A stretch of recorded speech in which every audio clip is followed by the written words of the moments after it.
Aujourd'hui, nous allons parler du TDAH, le trouble déficitaire d'attention avec ou sans hyperactivité. Ce trouble se définit donc sous trois formes différentes, mais qui sont toutes regroupées sous le nom de TDAH. Alors la première forme est celle où il y a une prédominance du déficit attentionnel, donc un gros manque de concentration, mais avec peu de manifestations d'hyperactivité. La deuxième forme, c'est un petit peu, j'allais dire, le contraire. Donc, il y a énormément d'hyperactivité, donc une prédominance d'activité motrice avec peu de déficit attentionnel. Et puis, la troisième forme, c'est celle qui combine les deux. Donc, on appelle ça le type combiné. Donc, il y a et de l'hyperactivité excessive, un déficit attentionnel et de l'impulsivité sur le plan cognitif. Alors, l'origine donc du TDAH est multiple et hétérogène. Il y a une origine donc neurologique. Il y a aussi un problème de développement de certaines régions au niveau du cerveau. Et puis aussi, nous avons un déséquilibre dans le taux de certains neurotransmetteurs, notamment donc la dopamine et la noradrénaline. Il est important donc de prendre en compte, au-delà du trouble, tout le contexte familial. Donc, un enfant qui grandit dans une famille déchirée, des conflits familiaux, des problèmes de couple, une maman en dépression, un deuil dans la famille, toutes les raisons d'ordre affectif, psychologique, psycho-affectif peuvent engendrer donc des difficultés attentionnelles et ou de l'hyperactivité chez l'enfant et l'adolescent.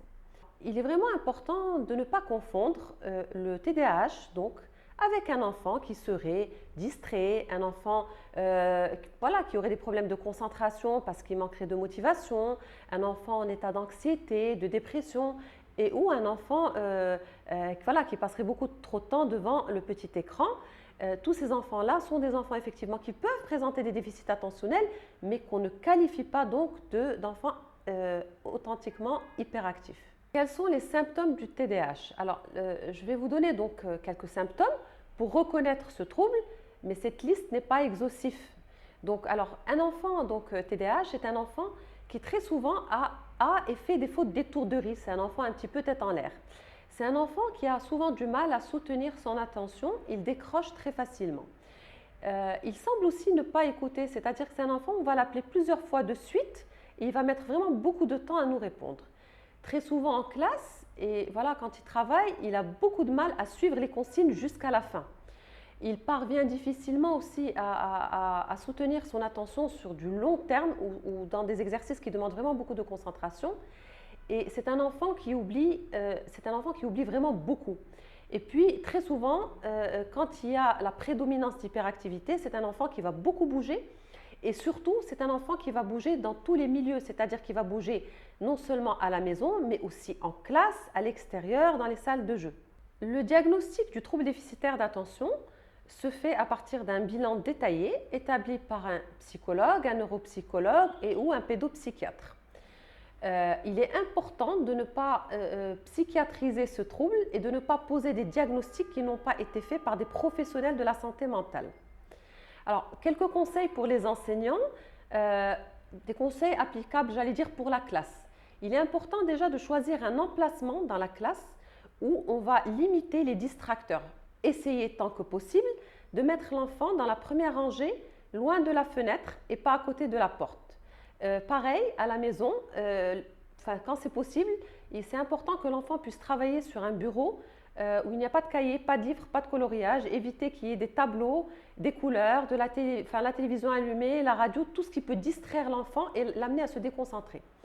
Aussi, il faut pouvoir, quand on peut lui donner une seule consigne à la fois, ne pas lui donner des consignes trop longues, parce que comme c'est un enfant qui a des difficultés au niveau de la mémoire du travail, il tend à oublier. Et très souvent, ça passe pour être un enfant qui n'a pas envie, qui n'est pas motivé à travailler, mais en fait, c'est un oubli qui est consécutif justement au déficit attentionnel. Il faut aussi pouvoir manager des pauses, c'est-à-dire quand on lui demande de faire des devoirs, qu'il les fasse par exemple pas pendant 2 heures de suite, mais qu'il travaille pendant 15 ou 20 minutes, qu'il se repose 3 ou 4 minutes et puis ensuite qu'il puisse reprendre.